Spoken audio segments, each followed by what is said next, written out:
Failure to secure a peaceful transition of power has happened twice in American history. The first in 1860, when the election of Abraham Lincoln freaked out southern states and they seceded and formed the Confederacy. The second in 2020 with Donald Trump. That's only 2 times, Kevin. It happened. Take a look.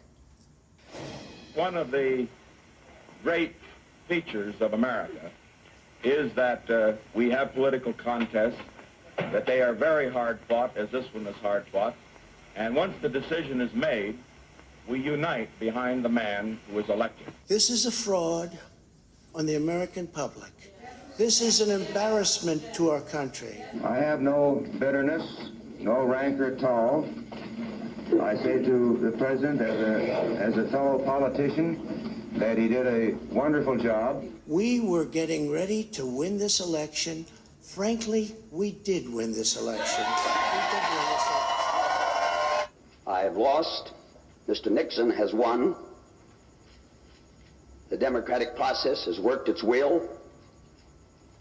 So now let's get on with the urgent task of uniting our country. This is a very big moment. This is a major fraud in our nation. We want the law to be used in a proper manner. Congratulations on your victory. I hope that in the next 4 years, you will lead us to a time of peace abroad and justice at home. You have my full support in such efforts. We'll be going to the U.S. Supreme Court. We want all voting to stop.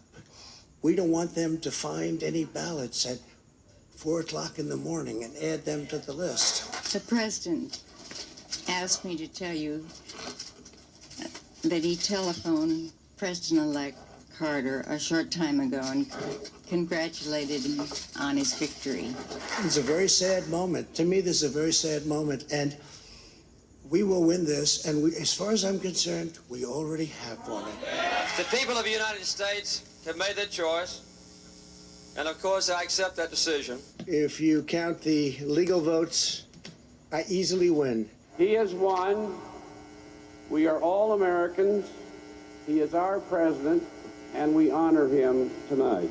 If you count the illegal votes, they can try to steal the election from us. He will be our president, and we'll work with him. This nation faces major challenges ahead, and we must work together. As everybody saw, we won by historic numbers. There is important work to be done, and America must always come first. So we will get behind this new president and wish him well. Democrat officials never believed they could win this election honestly. I really believe that.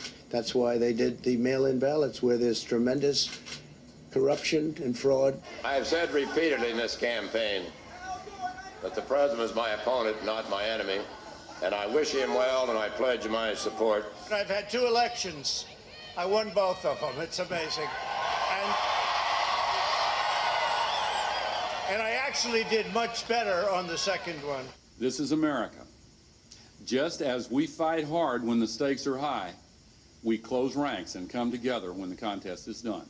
That was a rigged election, but we're still fighting it, and you'll see what's going to happen. But in an American election, there are no losers.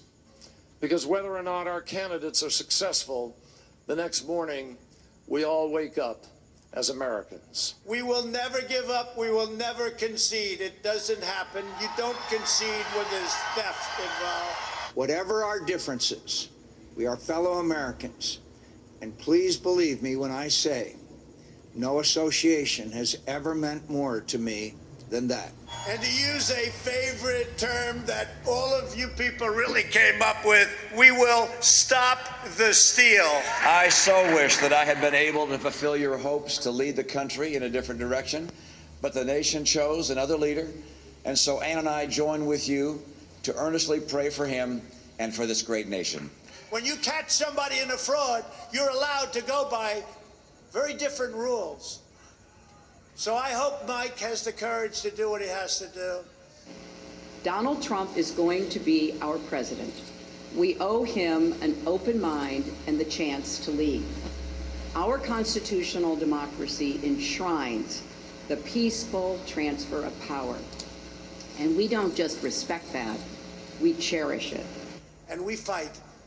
We fight like hell. And if you don't fight like hell, you're not going to have a country anymore.